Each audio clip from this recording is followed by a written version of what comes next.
akazina kanje nitwa Savyumukiza Pacifique.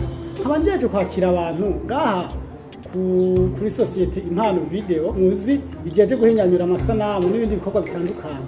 Igishasha rero nuko twagabanije ibiciro ibice 50 kwijana. Ni kuvuga rero mutwiture tuzobakira n'igishitsi urakoze.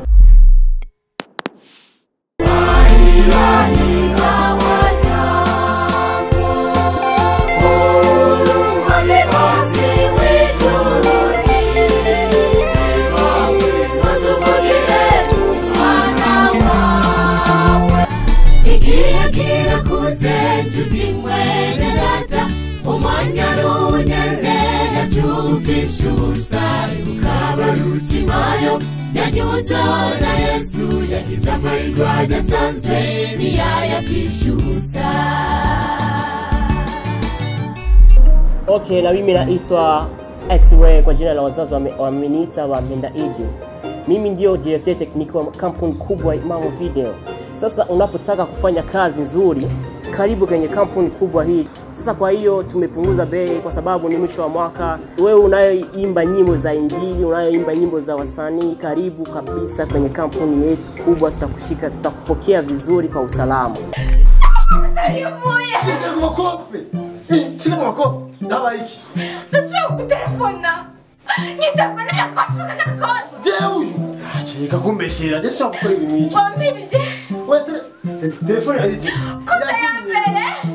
Nibiki kurukurarira. Wagetwe.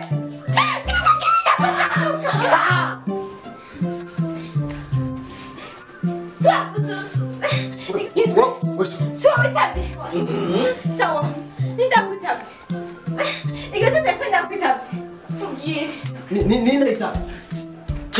Ndabivugisha kuri nimbara akazi mushake mume emploi infinitive mushake mume emploi infinitive ndabivuga ntumugabo sinami kujambo sawa vuga ndatabamukoba ikena nabuto yitavye umukobwa ikiba kibe ndabivugisha je uyu eko yavuze iki yavuze ngo uyu muntu murondera ni mushobora kumuronka kuko telefone y'ijimice. Okay. Je réponds au nom de Fabrice Atungimana, je suis manager de cette société Impano Video et nous disons soyez les bienvenus à nos clients.